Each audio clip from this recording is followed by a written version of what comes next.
Escúchenme bien, porque hoy voy a hablar de una verdad incómoda, de esas que duelen en el alma beisbolera y hacen temblar los cimientos del Salón de la Fama. El mito de Babe Ruth se ha desmoronado, y el responsable no es un hombre, sino una máquina, un algoritmo que no entiende de poesía ni de nostalgia, solo de datos fríos. La pregunta que se cierne sobre nosotros, la que nos obligará a reescribir 100 años de historia, es simple. ¿Estábamos comparando a un rey de un pequeño jardín con el monstruo que conquistó el universo? La respuesta, según las últimas revelaciones, es tan brutal como obvia. Hace poco, leí un informe explosivo, resultado de una colaboración entre Stats Inside Lab y la prestigiosa New York Baseball Press, titulado La brecha dimensional. Utilizaron inteligencia artificial avanzada para analizar fotograma por fotograma las viejas películas de los años 20. Y lo que encontraron, amigos míos, no fue una leyenda, sino una ilusión embellecida por el tiempo. Necesito que entiendan la magnitud de esto. La IA determinó que la velocidad promedio de la bola rápida de los lanzadores que enfrentó Babe Ruth rondaba los 128 kilómetros por hora. 128. Cuando David Ortiz, el Big Papi, soltó esa cifra en una entrevista, dijo: «Escuchen, yo no estoy aquí para faltarle el respeto a nadie, pero a esa velocidad, un bateador de la Liga Juvenil de hoy le haría daño». Ruth era un genio, sí, pero jugaba una versión del béisbol que hoy no existe. Era literalmente otro deporte.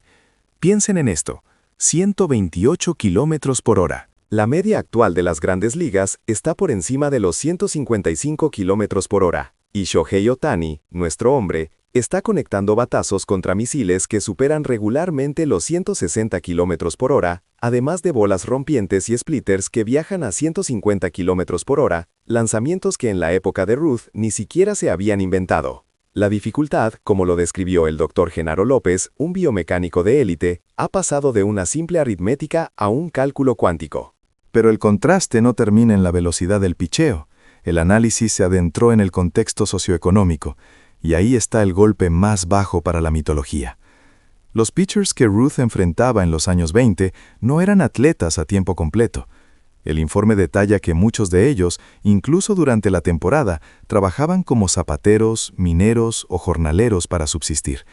Sus cuerpos estaban agotados por el esfuerzo físico extenuante, antes incluso de subir al montículo. No había nutricionistas, no había entrenamiento de fuerza específico y mucho menos biomecánica avanzada. Eran, en esencia, talentos naturales, pero amateurs en su preparación. El Toro Ramírez, un ex primera base de la Liga Americana conocido por su franqueza, lo resumió de manera cruel.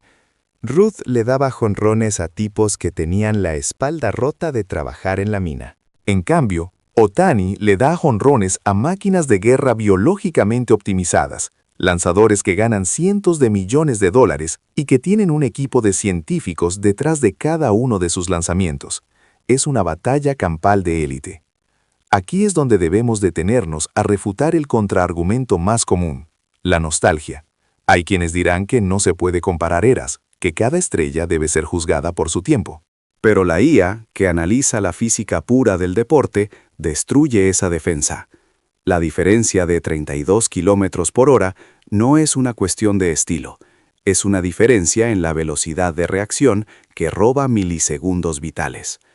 Además, Ruth solo se enfrentaba a jugadores blancos estadounidenses en una liga segregada. Nunca se midió contra leyendas de las ligas negras como Satchel Paige, ni contra el talento hambriento que hoy inunda la MLB desde el Caribe, Japón o Corea. Ohtani compite en el filtro más estricto que el béisbol global haya conocido. Como dijo el Halcón Mendoza, un scout veterano: si Ruth hubiese jugado contra la selección mundial que enfrenta a Ohtani cada noche, sus 714 jonrones se habrían reducido a una cifra de la mitad, sin lugar a dudas. Él era el rey de una isla. Ohtani es el emperador de un continente interconectado.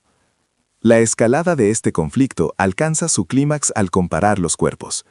Ruth, con su imponente figura de 1, 88 metros. Pesaba en sus momentos más pesados más de 115 kilogramos, con un porcentaje de grasa corporal estimado en más del 20%. Era un hombre que fumaba, bebía y el concepto de entrenamiento programado era casi inexistente. Su swing se basaba en la inercia de un bate pesado. Ohtani, 1,93 metros y 95 kilogramos de pura fibra muscular, mantiene su porcentaje de grasa en un solo dígito. Él levanta más de 250 kilos en peso muerto. Tiene la velocidad de un velocista. Y su swing es una obra maestra de la ciencia, donde cada músculo se coordina para maximizar la fuerza de reacción del suelo. El informe concluye que el potencial de velocidad inicial y distancia de la pelota de Ohtani es abismalmente superior, una diferencia de cielo a tierra en términos de física. Y si eso no es suficiente para demoler el mito, consideren el factor de la fatiga. En la era de Ruth, los viajes se hacían en tren, principalmente entre el este y el medio oeste. El jet lag era irrelevante. En el siglo XXI, Ohtani viaja miles de kilómetros, cruza 3 usos horarios en un solo día, aterriza de madrugada en la costa este y tiene que lanzar o batear al día siguiente. Somete su cuerpo a la locura del calendario moderno, manteniendo un rendimiento de nivel MVP como lanzador y como bateador. Esto ya no es talento, es una extensión de los límites humanos. Pero hay un giro inesperado, un detalle sobre Ohtani que lo aleja del término genio y lo acerca al de monstruo de la voluntad. La gente lo llama un prodigio, pero su ética de trabajo es demencial. Ohtani llega 3 horas antes que nadie al estadio y es el último en irse. Hablé con un excompañero que lo describió. Él es una zeta. No va a fiestas, no sale de noche, porque para mantener su régimen necesita más de 10 horas de sueño. Ha sacrificado el 99% de lo que haría un joven millonario. Su vida es el béisbol. Este nivel de dedicación, que es médicamente insostenible según la opinión de varios expertos en medicina deportiva, que han declarado que el doble rol de Ohtani es una imposibilidad estructural para el cuerpo humano, es lo que le permite desafiar la lógica.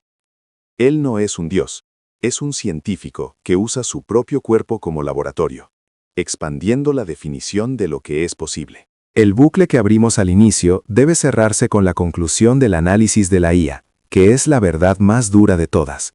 Si pusiéramos a Babe Ruth en una máquina del tiempo y lo trajéramos a la actualidad, contra los sweepers de 150 km por hora y los lanzadores de élite, es probable que no consiguiera un contrato ni siquiera en ligas menores. En cambio, si enviamos a Ohtani a 1920, la liga colapsaría. Él poncharía a todos los bateadores con su recta de 160 km por hora, y probablemente conectaría un jonrón en cada turno contra lanzamientos de 128 km por hora. La humanidad de esa época no lo habría llamado Dios, lo habrían catalogado como un extraterrestre. El récord de 714 jonrones de Ruth es grandioso en su contexto, pero Ohtani, en ese entorno, podría fácilmente haber superado los 200 jonrones en una sola temporada. La diferencia de eras es sencillamente insondable. Dejemos de idealizar el pasado. Ruth fue el pionero que nos mostró qué tan lejos podía llegar el béisbol con fuerza bruta y talento innato. Ohtani es la culminación de 100 años de evolución deportiva, un atleta forjado por la ciencia, la disciplina obsesiva y la competencia global sin precedentes. Babe Ruth fue grande, sí, pero fue el rey del jardín de la infancia. Shohei Ohtani es el dueño de un coliseo global, armado con la tecnología y la dedicación que reescribe los libros de texto de la medicina. Es hora de aceptar la verdad. La leyenda de Ruth se ha convertido en una nota histórica. Ohtani es la nueva frontera del deporte humano, el verdadero GOAT de nuestro tiempo. Y no hay análisis, por cruel que sea el dato, que pueda refutarlo.